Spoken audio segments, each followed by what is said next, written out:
Hey, what's going on, guys? On today's how-to, I'm going to be showing you how to install an oil pressure gauge on my 2004 STI.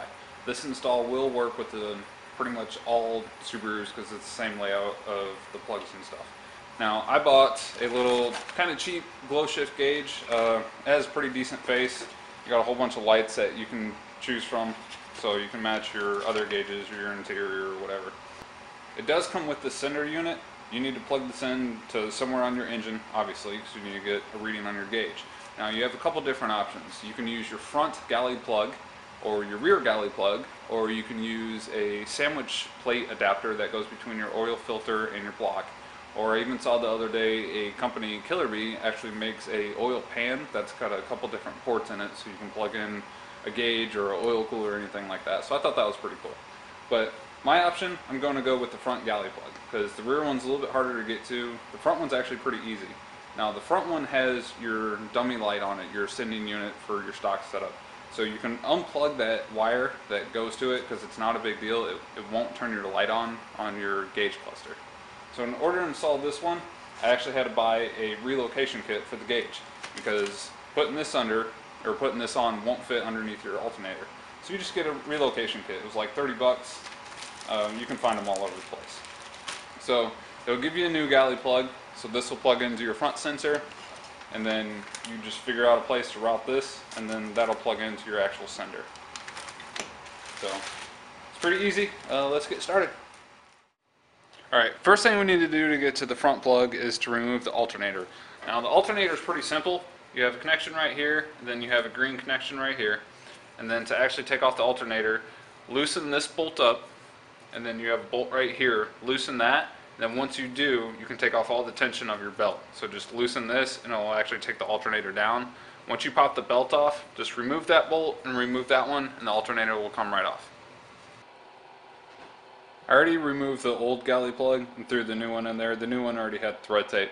So now we need to put thread tape on our new fittings here. I'm going to show you how to properly do this because a lot of people say you shouldn't use this and you should use some type of liquid one, but I've used thread tape on air systems, on liquid systems. It's always worked if you do it correctly. Now the best way to do this is you need to make sure to put it on so that the end, when you tear it, is going in the opposite direction of what you need to screw it into. So with this, you want to make sure you don't want to get it on the end of your threads so it doesn't shred off. So you only need about 1.5 wraps total on it.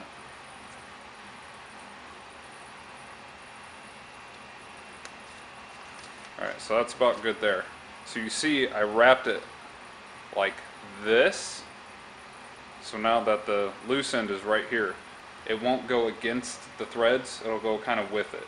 So as you're screwing this in, you're not going to be able to tear this piece off. Once you got the new galley plug installed with the washer and you got thread tape everywhere that it needs to go, I put the alternator back on and it's loose right now, just to kind of get a feel of where you want to put this hose and the sender unit. So I think I'm going to route the hose over there, and it's actually going to go underneath my fuel lines, and I'll find a good place to zip tie it or something under there. So just make sure you're putting the alternator on here, keep everything loose, and make sure nothing's pinched underneath that alternator. Now that we got everything routed to where we want it to, I still have the sender off so I can be sure to wire it correctly. And as far as the gauge, luckily they have some really good instructions on here and really good wiring setup. So this just plugs into the back of the gauge, and then you got a handful of wires and plenty of colors on here. So according to Glow Shift, the yellow wire is for your constant power source. A good place to get that is from your radio. So your radio will have a constant hot wire that's always on, going to the radio to keep the time correct and keep your radio programmed and stuff. Red wire is to your switched ignition source, so that's what actually turns on the gauge when you switch over your ignition. Another good spot for that, radio. So again, radio is actually really good for a lot of stuff. Black is vehicle ground, orange is your 12-volt switch headlamp source. So this is optional, but this I think is a good thing. It's your dimmer switch basically. So when you turn on your headlights and it dims all your gauges and stuff, this will make sure that it also dims this gauge. And then green connects to the G-post on the pressure sensor. So it's easy enough. And then as far as your sender unit, you got two little screws on here. So again, the green goes over to that, and then your WK1, according to this sender, goes to your ground. So it's pretty self-explanatory, pretty easy. As I said, it's really easy just to get everything from the back of your radio. You pretty much got all the wires you need there. So I just finished getting the gauge hooked up. It was actually pretty easy. As I said, the instructions are really easy. As long as you hook up everything to your radio, you'll get all the right wires. As far as the colors, it's got quite a few to choose from. Or at least a handful. I wouldn't say quite a few. So you can just push the little button down here and it'll rotate through everything. There's also 2 settings where it'll go through and flash through the colors. It's pretty good, and I also like the dimming feature of it. It dims down. It says in the instructions like 30%, so it's actually not too bad.